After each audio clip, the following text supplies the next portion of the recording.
Hi, this is Darius, and today I would like to talk to you about deep self-work and superficial problem solving. Last week, an acquaintance of mine posted on my Facebook wall an article and asked what I think about it. The article is called Tolerating a Difficult Thought. The author of this article suggests a cognitive method how to deal with stressful situations easier by tolerating your difficult thoughts for a while. So let's say you feel you need to quit your job. This thought may create strong anxiety for some people, and it is usually followed by other thoughts like, I won't be able to find another job, my family will starve, my parents will criticize me, and so on. So the author suggests that by tolerating this thought of, I need to quit my job, without compulsively escaping it, can help you to feel more calm, and then you can make your decision and act on it much easier. After reading this article, I had a lot of thoughts and I'd like to share some of them in this video. So, what do I think about this method and similar methods? Are these methods useful? Well, I would say it depends on your goals, on what you're trying to achieve. I'll expand. Various cognitive behavioral methods, neuro-linguistic programming, exposure therapy, just do it, use your willpower, ignore your fear, and similar approaches actually may be effective in resolving a specific superficial problem. But first, it's important to be aware that by applying these methods, you're not dealing with the core problem. You're trying to resolve a small issue that is a part of a big, deep, and complex problem. More on that later. In my work with clients and in my own self-work, I've used similar methods as a small part of therapy. For example, if a person copes with anxiety and obsessive thoughts by compulsively overeating, we may use this tolerance method as a practical step. For example, when your compulsive quote-unquote need comes up, you try to tolerate it for as long as you can without acting on it. But this alone is insufficient. There are more steps to it, and alongside we also do emotional work. Maybe in the future I'll do a video on what can be helpful when dealing with obsessive and addictive behavior. So let's say you get very anxious and afraid when you talk publicly. If you want to deal with this, you can use various methods and techniques mentioned above. For example, you can assure yourself that there's nothing to be afraid of, and you can use exposure therapy methods.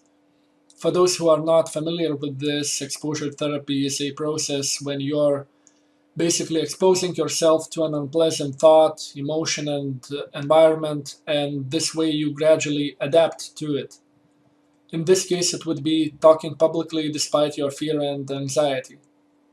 After some time, you may overcome this fear of public speaking by learning to react in these situations differently. So eventually, you may become able to talk publicly. However, these methods alone, on a grander scale of one's mental health and happiness, don't help that much.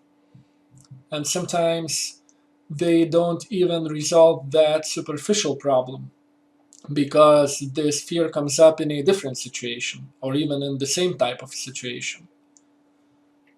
This happens because these methods don't resolve or even address the root problem.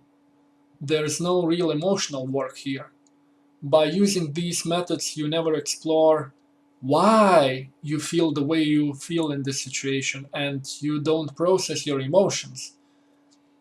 You're basically just managing one symptom of a very complex, deep-rooted problem. Now, imagine that every time you want to climb a ladder, your foot hurts and blood drops out of it. You can learn how to place your foot so that it won't hurt that much and so that you won't get blood on your carpet. You can overcome your pain by using your willpower and continuing to climb. You can place a band-aid on the bleeding spot and so on. But wouldn't you be curious, why does your foot hurt when you climb a ladder? What happened to it? And what other consequences this can have for your health? Don't you think these things are important to know? So if you want to achieve a very specific goal, like getting a raise, becoming not afraid of making a business call, making more money, reacting to a certain situation differently, and so on, these aforementioned methods may be useful. But if you're interested in dealing with the root problem and achieving real, lasting results, real happiness, you can't get it without doing deep emotional work and healing your inner wounds that we all have. Fundamentally, it doesn't work if you try to convince yourself that there's nothing to be afraid of or anxious about. You may be able to repress this fear and anxiety, but since it's not processed, it doesn't go away. And that's because the source problem is not being recognized and dealt with. Sometimes people contact me and ask for quick, practical methods how to deal with their obsessive compulsive behavior, addictive tendencies, and various fears.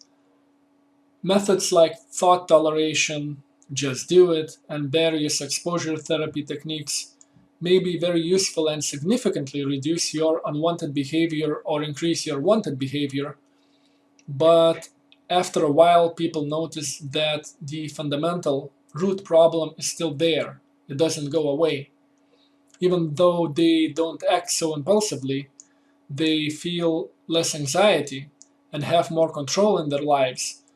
Deep down, they still feel very insecure, scared, lonely, and hurt.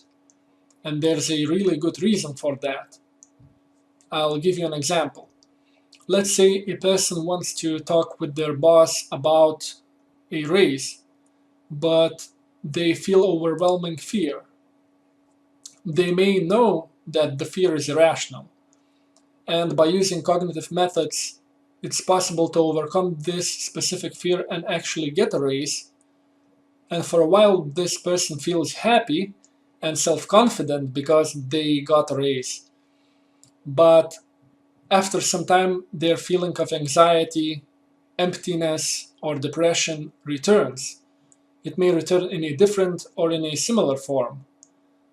There's still a deep void inside. The deep-rooted anxiety and insecurity is still there. We all probably have first-hand experience of this.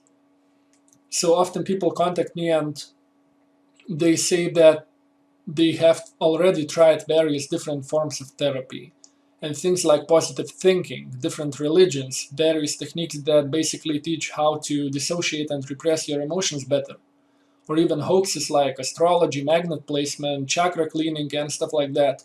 And they say that their problems are still unresolved and they still feel very anxious and unhappy.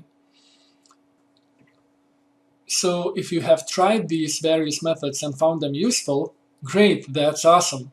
Things like exposure therapy and other cognitive techniques can be really helpful, especially if you have to deal with a specific situation very quickly and you don't have time for deeper self-work.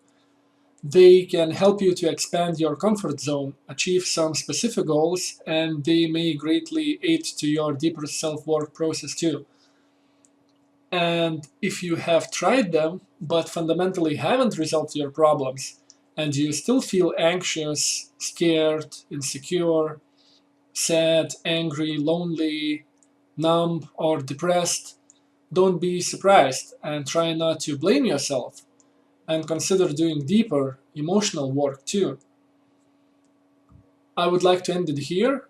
In part 2, I'll talk more about emotional work. What is it? Why is it important and necessary? And I'll expand more on the complexity of human problems.